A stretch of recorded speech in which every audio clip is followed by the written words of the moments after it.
Visit OnFireTV.com for live top stories, breaking news, and original shows.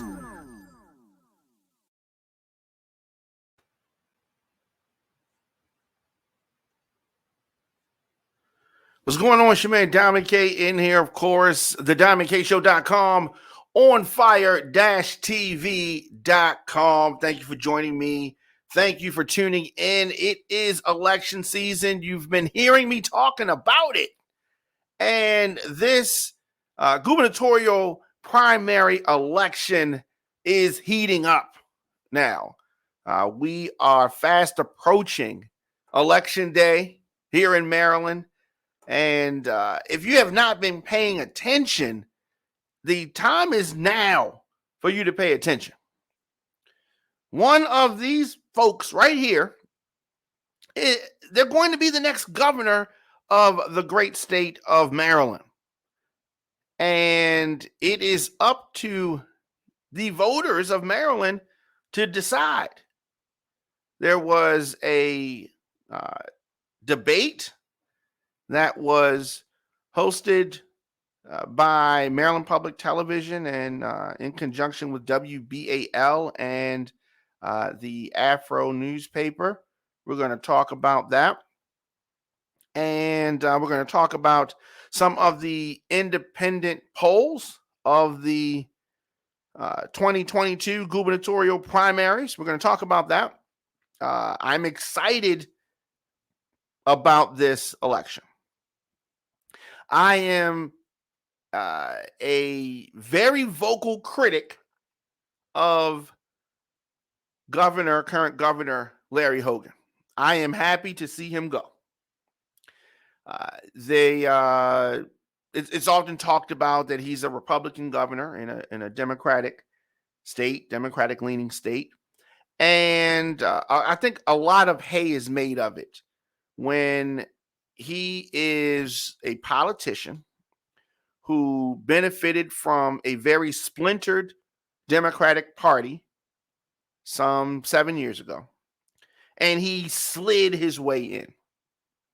And when I look at the Democratic field now, right? When I look at the Democratic field now, I see the potential for that happening again. Hopefully it will not. Hopefully we will not have one of the Republican candidates because the Republican candidates are scary. The Republican candidates for governor are scary to me. But we're going to talk about that. Radical, right? If we, but I mean, you never know who a person is going to be, right? You just have a glimpse. So there have been some polls done. Now, polls are a tricky thing because you can't put too much into a poll. It's usually a very small sample size, and it just gives you a snapshot, right? And sometimes people lie on polls. Sometimes people are not telling the truth. So what you think that you see is not really what it is. Just tune in to your man Diamond K in here, of course, TheDiamondKShow.com, OnFire-TV.com. There was a 1-hour debate featuring candidates trying to get the Democratic Party's nomination in this race for governor. These are the 8 candidates that participated in the debate. These are the leading candidates for this position. It's a very important position here in Maryland. So who's it going to be? Who is it? I think that it's still too soon to tell. The top Democrats running for governor gathered in a TV studio for what was most likely the most watched debate of the primary thus far. And I don't know. July 19th is fast approaching. One of these guys is going to be the Democrat that is pushed forward by his party to the general election. Now, the Baltimore Sun and the University of Baltimore published a poll on Sunday suggesting that the race for the Democratic nomination had only 3 candidates firmly in double digits. Now, things can still change, and that's just one poll. So, based on the Baltimore Sun / University of Baltimore poll, Comptroller Peter Franchot had the support of 20% of the Democrats that were surveyed. Author and former nonprofit CEO Wes Moore had about 15% of the support. And former U.S. Labor Secretary and DNC Chairman Tom Perez had 12% of support. The other candidates in single digits. Now, a survey of likely Republican voters found that former State Commerce Secretary Kelly Schultz led Delegate Dan Cox 26 to 21%, and Robin Ficker and Joe Werner, who is not pictured here, had 5 and 4% respectively. So in both of these cases, undecided voters are going to really tell the tale. 31% of undecided in the Democratic Party and 42 undecided on the GOP side. A lot to talk about. So this particular survey, and this is what I'm talking about, we can't put too much into it. It is a sample size. And I do think that based on the survey results, the survey results are pretty much where I feel that the tea leaves are blowing. Right? You have a close race from the Republican side with Kelly Schultz and Dan Cox. Pretty close. That's what it feels like. That's what I've been seeing out in the digital streets. Now, on the Democratic side, yes, I think your top 3 right now, Franchot, Moore, Perez. They're the ones with the most money, and they have the most visibility. Are they the best candidates? I don't know. I have a lot of things. I mean, we talk about Wes Moore. He's someone that has had a lot of hype, but I think that he has been under-delivering. He's not an exciting candidate to me. And for someone that comes with the type of hype, I would expect him to be more engaging, more motivating, but he does not come across that way. And I've often talked about this. Tom Perez, someone who I did not think would be as, just I would not have this connection with as much as I do. But I like Tom Perez. I like what he's saying. And I felt that in his previous role as secretary, labor secretary, or as DNC chairman, we did not get to see who he was, so to speak. He was juggling a lot of things, as he told me in a previous interview, juggling a lot of things and, trying to hold the progressive side and the moderate side of the party together and, kind of muzzled. He didn't say he was muzzled. I'm saying he was muzzled, but, juggling those wings of the party is difficult. And of course, Peter Franchot, someone that has been in his position for many years, well known throughout Maryland. I definitely think that he is the front runner legitimately because of the name recognition alone. He is clearly a moderate. And, I don't know.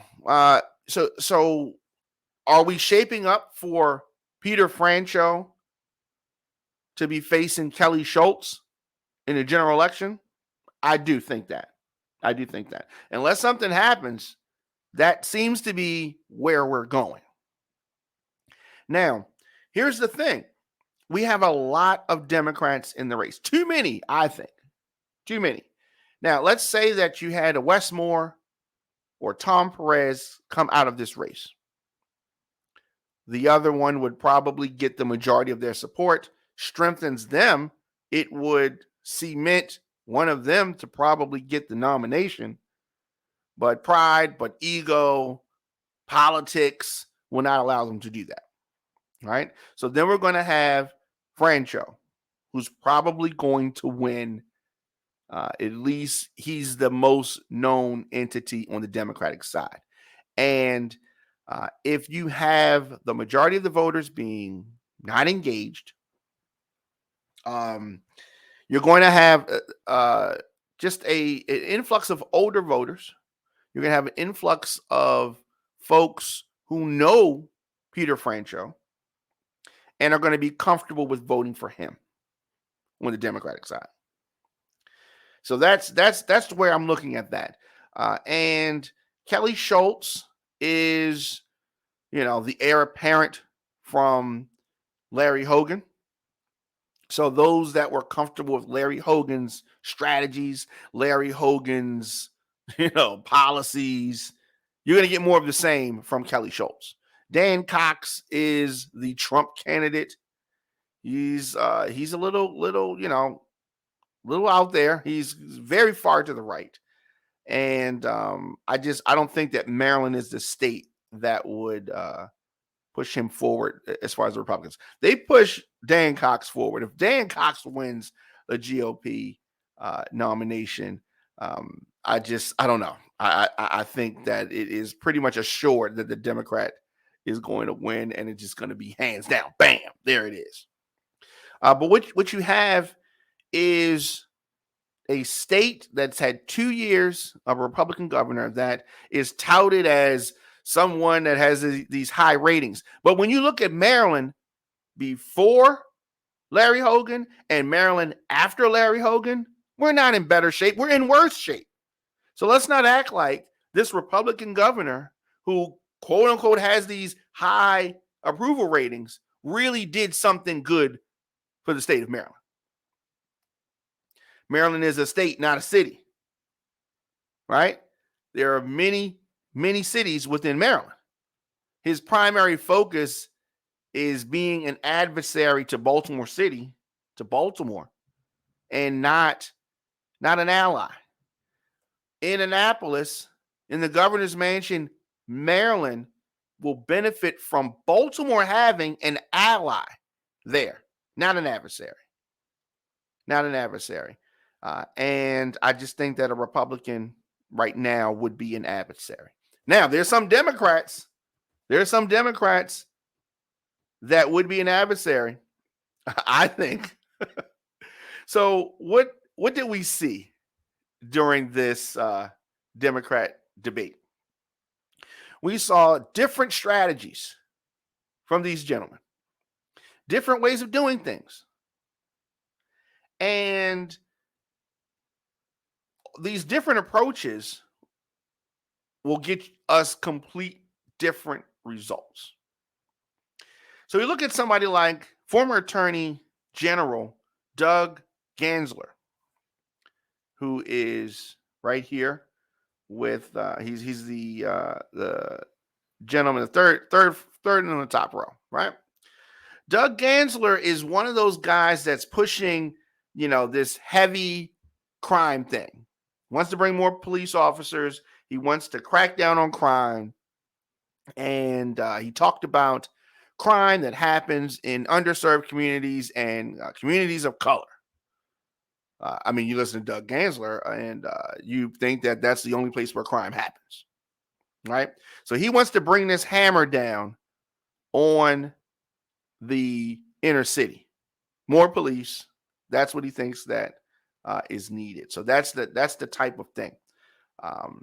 Now he has, really been pretty consistent on the campaign trail, right? He said that he's the most electable Democrat this fall.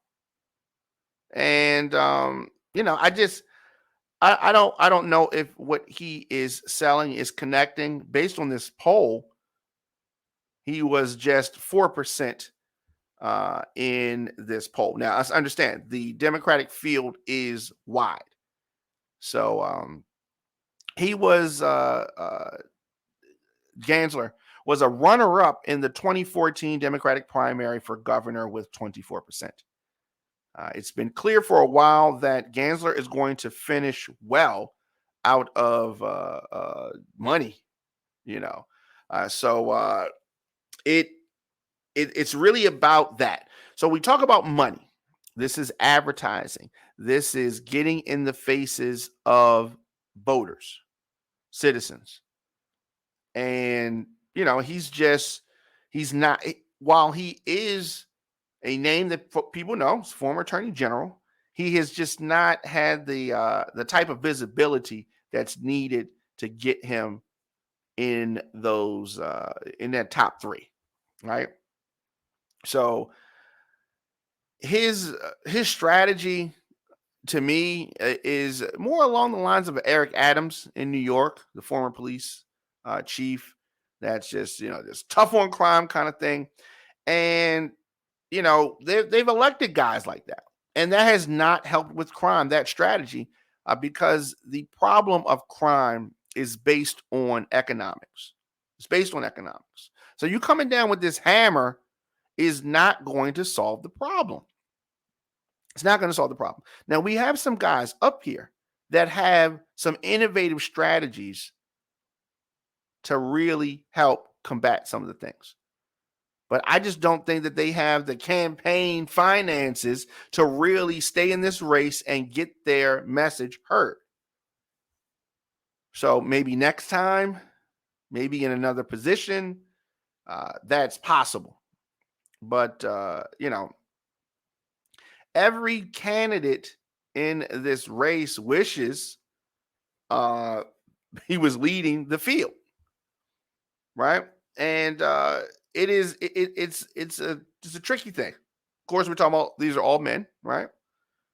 Francho is in the main position. That's no surprise. The campaign is well funded, right? It is well funded. He is in that position. You always want to be ahead in this home stretch, and that's where we are. We're in the home stretch. But here's the thing. Francho is in the lead, but his lead is, I don't know, it's kind of weak. It's not a strong lead. He hasn't really moved forward in the last 10 months. He's kind of in the same position that he was in. He's kind of go along, get along. He doesn't, while people know Peter Francho, they're not excited about him, right? He's won big statewide races in the last, 4 election cycles. 80% of Maryland Democrats support one of his rivals or are undecided. How strong is his lead? Is there room for growth in the final weeks of this campaign? Yes, it is. And things could completely fall apart. The wheels could fall off, everything, right? So he definitely at one time had a financial advantage, but Francho has at least 9 fundraisers scheduled in the month of June alone. 9. Now, that may once have been seen as getting an early start on the general election, but he might need all of that money that he raises in June for his primary push. Now, when you ride around Maryland, or you ride around Baltimore City, Baltimore County, I see some signs. I see more signs for Westmore. More signs for Westmore than I do for any. Now, if early polls were to be believed, Moore has shown the greatest movement of all the candidates. Now, since he entered the race last year, with all the money he's prepared to spend in the weeks ahead, it's clear that he is a serious contender. Now, in some of his appearances, I have not been too impressed, but you cannot make any argument for the fact that he has visibility. He has visibility, and he's probably best equipped to outperform Francho. At one point in time, I thought that this was Wes Moore's race to lose, but he spent a lot of money already. And considering the air of celebrity surrounding his campaign, many people are pushing him like the new Obama. Obama, he is not. He is his own. He's his own entity. But I think that the wow factor that I have seen, and I saw the wow factor when he's pushing his book, right? But based on what I saw while he was promoting his book and gearing up towards this run, he should be further ahead. He should be doing much better than what he's doing. He's bringing in Oprah next week, virtually, who is universally beloved, and Oprah is a political force of her own. That will certainly crank up that wow factor. So I definitely look to Wes Moore to have a breakout last few weeks of this campaign. And although he is in third in this independent poll that we've been looking at, Tom Perez voters were more firm with their support. I think that when I've been listening to him speak, I hear the passion, I see the passion, and his supporters, he has less support based on the poll, but his support is stronger. His supporters are more pro Tom Perez than Francho and Moore supporters, which means he could peel off some of their supporters. He could peel them off. All right. So you have that. The labor unions that are backing him represent a very formidable base. And he is just beginning to unleash his campaign spending on TV ads. And I have been seeing more signs up lately. He is generally well known. He's well liked. He's a nice guy among some of the prime Democrat voters. They know him. And that's going to help him in this primary. So I look to, see some big things. It's going to probably be one of these three guys for the Democrats. But there are some very exciting,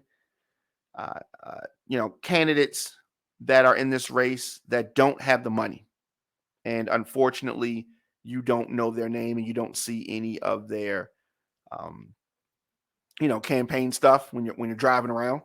John King for governor, his campaign has been working to convince the public that the former Obama administration education secretary is surging.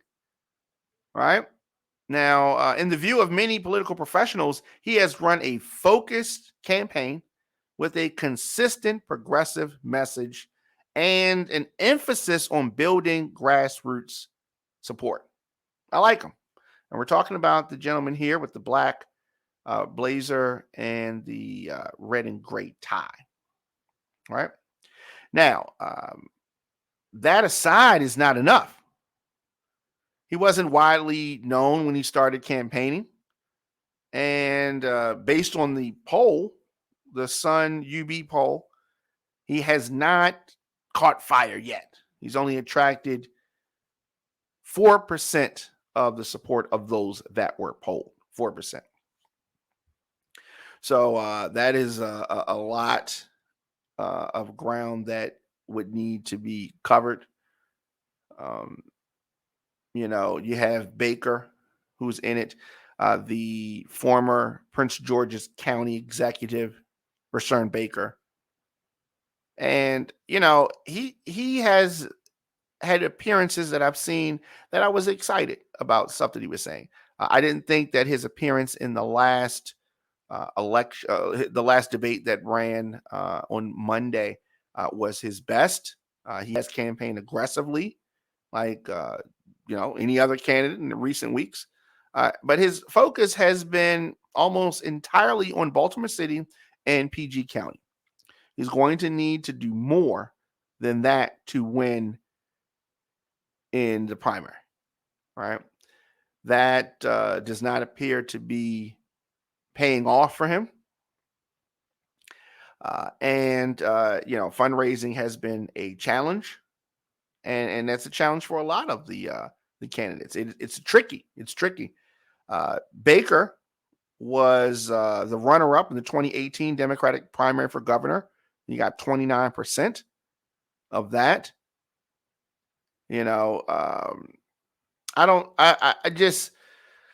It's always, I hate the fact that, these races come down to money. I hate that fact, but that is the fact. That is the fact. Campaign finance reports are due to be filed on June the 14th, and that will be the next big benchmark in the gubernatorial race. I expect more twists, more turns, more surprises, but we cannot finish out this discussion without going to the Republicans for a moment. And we're going to do that. Let's do this. Take a quick break, and we're going to come back with more of the show. Shemaine Down McKay, OnFireTV.com. Visit OnFireTV.com for live top stories, breaking news, and original shows. Welcome back. Your man Dom McKay in here, and we are talking about the Maryland governor's race heating up. I say heating up because we are in the home stretch of this. The primaries in Maryland, July the 19th, right around the corner. What is going to happen? Where are we going? So the Democrats sparred over education funding and ethics on this televised debate that happened. I really enjoyed it. I watched it three or four times. There were some tense moments between these gentlemen. There were attacks, right? There were attacks. Westmore and there were accusations made. Let me say that. Westmore launched an attack against Francho. That was interesting. That was interesting. He accused the state's chief tax collector of being pay for play, using his post to leverage donations. Moments later, Moore's campaign emailed reporters a list of instances in which companies that received contracts from the Board of Public Works on which Francho serves donated to his campaign shortly before or after key votes. This is politics. This is what happens. He said that the people who will get Peter Francho's support oftentimes are those who pay for it. 12 times that has happened that he has offered a contract to someone who has donated to his campaign. So when we're talking about integrity, pay for play is not part of the integrity pledge. Wow. Now, the documents distributed by Moore's camp catalog more than $60,000 in donations from companies that received more than $2 billion in state contracts, according to MarylandMatters.org. Maryland's comptroller serves alongside the state governor and treasurer on the contract approving board. Contracts originate with state agencies, universities, hospitals, and other institutions, and Moore made no claim that Francho was steering state business to cronies. But given a chance to respond, Francho ignored the accusations. Instead, he cast himself as a fiscal moderate who is socially compassionate. Francho said, but I say to people, I'm not a robot. He said a bit incredulously, I'm not going to do exactly what the powerful people in Annapolis want me to do. After the debate pressed by reporters, Francho said that he was proud of the contributions his campaign has received. But Wes Moore also found himself on the receiving end of an attack when Tom Perez suggested that Moore's work as an investment banker undercut his claim of being an ethical public servant. From 2007 to 2012, I was fighting predatory lenders, Tom Perez said. During that same time, Wes Moore was working at Citibank. Citibank was one of the banks that were very bad actors in the foreclosure crisis. I took on big banks, and I personally don't know how working at Citibank is public service, Tom Perez said. Moore did respond by complaining that 0 Wall Street executives went to prison for their role in the collapse of the economy. That's not getting stuff done, Moore chided. Perez noted that he worked in the civil rights division, not the fraud unit. Oh, yes, things are heating up. This is what we need. Moore also accused Perez of actively seeking support from Black voters, despite being the subject of a no confidence vote by the Congressional Black Caucus. Oh, yes, the Democrats are dirtying each other up. Wes Moore said that, so the truth is, Tom, when you talk about what it means to hold people accountable and what it means to fight for the little guy, the little guy is the one who's actually been oppressed by you. Wow, strong words. This is the Wes Moore that I wanted to see. He's swinging back. Perez countered, saying that one of his strongest supporters is my good friend Keith Ellison, the former Congressional Black Caucus member. When I got to be DNC chair, we didn't have the White House. We didn't have the Senate. We didn't have the House, Perez said. Now we have the White House, the Senate, and the House. Former U.S. Education Secretary John King accused Moore of serving on the board of predatory for-profit college that was taking advantage of students. Moore said that he was a board member at the American Public Education, which included the American Military University. He was not aware of an investigation by the state of Massachusetts for predatory lending practices. So he said the investigation started in 2017, and he left the board at the end of that year. So, of course, he did have an answer for that. The school did reach a settlement and paid a $270,000 fine to the state in 2018.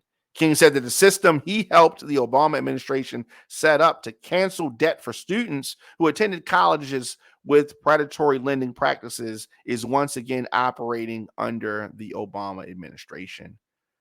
Francho was accused of rewriting history with regard to the blueprint for Maryland's future, which was a landmark education initiative approved by the General Assembly last year. So we were talking about the Kerwin plan. Candidates continue to make their cases for voters. And we're going to do this. We're going to take a quick break, and then we're going to come back with more of the show. It's your man, Diamond K. Stay tuned. We'll be back after this. On Fire TV is a streaming network for a generation on the move.